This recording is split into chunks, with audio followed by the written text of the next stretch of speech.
Good afternoon, and thank you for tuning in. This is poem number 80, and it's bringing us right up to date. I wrote this on the 20th of August, 2025, so it was yesterday that I wrote this. And for those of you who don't know, the reason I can spend the time to do these videos, poems, and presentations is I am now fully retired and looking after myself. I exercise, I read, I learn, I write poems, I do YouTube, I fly drones, and walk in, listen to audiobooks. Not non-fiction, wrong. Not fiction, non-fiction. And I'm very much into microbiology at the moment and the cells and mitochondria and everything that's going on there.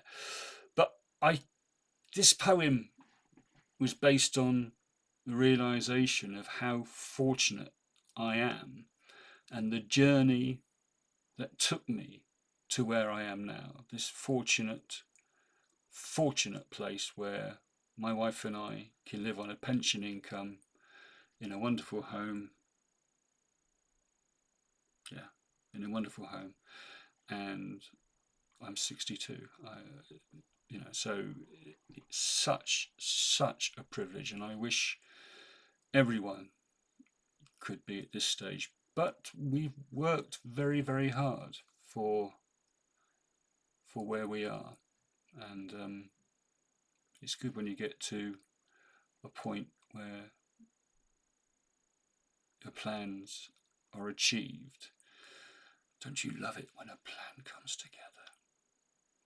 This poem, number 80, is called Jobs, and I just thought about my career since leaving school, or schools, because I went to several schools.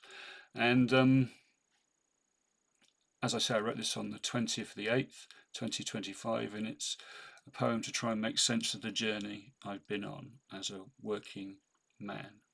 So, poem 80, Jobs. A fencer, a salesman, a soldier, a teacher. A career doing jobs both physical and mental. To fence proper graft, to sell perseverance, to soldier is sacrifice, to teach make a difference. But the greatest of all, a father at home, with the loves of my life, children and wife. By Bunny Warren. Thank you. For those of you that don't know my working history, my wife, Jackie, is the talented one in the family. She had an amazing career as a teacher, became a head teacher very young, and my role was, for all intents and purposes, a secondary income.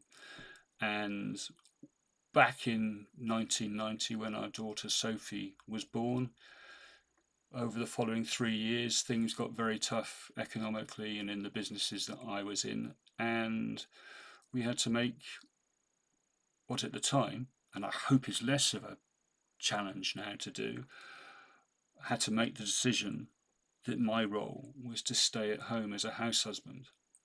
And my wife went back to work. I don't think she had more than 3 months off for both our children with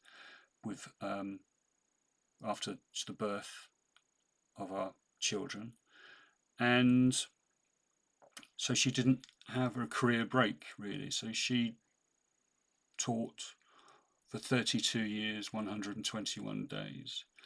And our pension income now is made up of vast majority of her hard work over all those years. And I consider our partnership to have been very successful because we sit where we are now. And we both had to make sacrifices. I think Jackie's were harder. But we are where we are, and I genuinely appreciate it. But becoming a house husband in 1993 was tough. And it was at that point that I went back to school and did an access course at Crowborough Community College, which then got me into a teaching degree at Brighton University, where I was able to do 4 years of a degree and move on to becoming a teacher. But even at that point, my teaching career wasn't full-time because we had a family and we had to have that work-life balance. And my role in the home was to be the person who was available. And Jackie worked and worked. And I don't know if you're aware of what goes on in education now, but trust me, being a head teacher is about as tough as it gets. So I feel very fortunate. I think the decisions we made along the way put us into this position.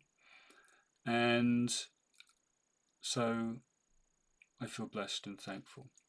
But my career, fencer, learned how to graft, salesman, learned how to persevere, a soldier, that was massive. Being a TA soldier, that was massive to making the bunny that was able to get a teaching degree. And then the 19 years at one school, teaching at one school, gave me was outstanding, an amazing community, an amazing privilege. But it got progressively harder. And we are where we are. What a journey. Now we want it to continue for as long as possible. We want the years to move on and we can observe the world around us, the glory of our children, our grandchildren, or grandchild at the moment. And yeah, just so fortunate. Thank you for listening. That's 7 minutes, and I was going to keep them short, but this is the last YouTube video for a while, and I'm sorry if I upset anyone. I think, as I said in my last poem, I'm a bit of a dinosaur. I try myself to be level-headed, but I am a different generation, and my influences are very different from you youthful people, if there's any youth out there watching this. And if you're watching this in the future, the world is great, unless it isn't. So thank you, everybody. This is Bunny saying Bunny out.